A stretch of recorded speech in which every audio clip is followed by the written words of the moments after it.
is a section known as the onion market. It grows in carloads of that succulent, odoriferous member of the lily family, which never blooms to blush unseen, nor wastes much sweetness on the desert air. Here we see acres upon acres of onions growing in black silt-like earth that once was a soggy marsh covered with cranberries. Great ditches have drained away the water, and frequent rows of trees have grown to break the force of the wind as it sweeps over this land, which is as level as a tabletop. Before these windbreaks of trees were planted, the wind would frequently blow the young onion plants from the loose black soil, causing great losses to the planters. In the present picture, you see them harvest the crop in the fall of the year.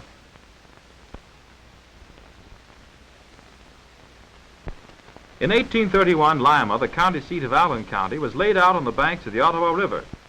It has grown into a thriving city of over 42,000 population. Lima bears the distinction of having the second oldest electrified street railway system in the United States. It was opened for service July 4, 1886. Here we see the cars passing through Lima's public square. Near Lima is the State Hospital for the Criminal Insane, constructed in 1907, along most unusual architectural lines. From the air, it resembles a castle of the Middle Ages. This point on the west bank of the Auglaize River was the site of the first inland construction dock of the United States Navy. It was here that the scows were built for Harrison's options against the Indians.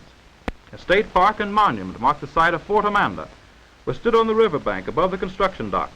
The fort was a supply depot constructed in 1812 and named Amanda in honor of the commander's wife.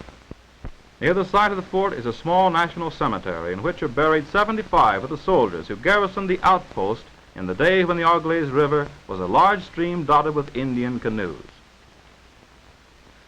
This is an expectant-looking throng. What is it that holds such rapt attention? A fire, earthquake, political speech, or other similar public catastrophe? Oh, here we are, a dainty little queen and her escort, all set for a coronation ceremony, for this is the annual Van Wert, Ohio Peony Festival. Van Wert, believe it or not, is the world's center for the growing of the most gorgeous of flowers, the peony. Every year when the peonies are in bloom, a big parade and festival are held. The population of northwest Ohio journeys into Van Wert to see the show, and what a show it is! The parade of floats and bands requires several hours to pass one point. So when the peonies bloom in the spring of the year, take a trip to Van Wert, Ohio, where they grow them by the hundreds of acres in all colors and of prodigious size.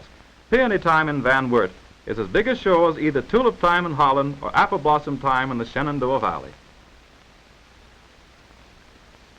On the south bank of the Maumee River, opposite the town of Maumee, rises a stone shaft that overlooks the earthwork, which were once part of Fort Meigs, the center of Harrison's operations during the War of 1812. While the War of 1812 was often called the War with Great Britain for the freedom of the seas, yet strange as it seems, the greater part of the conflict was fought within the boundaries of Ohio. Fort Meigs, manned by 1,000 Americans, withstood a 10-day siege by 3,200 British and Indians, the latter commanded by Tecumseh, the famous chieftain, born near what is now Springfield, Ohio. Tecumseh showed himself more humane than his British allies, when one day he came upon his savage followers torturing some American captives. Drawing a sword given him by the British, he punished those implicated and saved the captives. Bowling Green State University is located in the city of that name and was established in 1910. It has more than 100 acres in its campus, which together with its 12 buildings is valued at $2.5 million. It enrolls around 2,000 resident students and conducts a large summer school for teachers.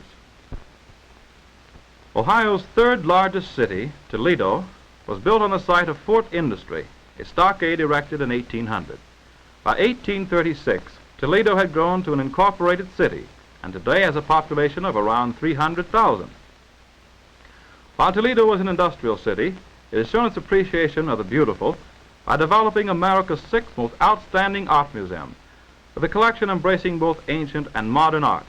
Its collection of glassware is the finest in the world, and its collection of books and manuscripts is one of the finest expositions of writing and printing ever assembled.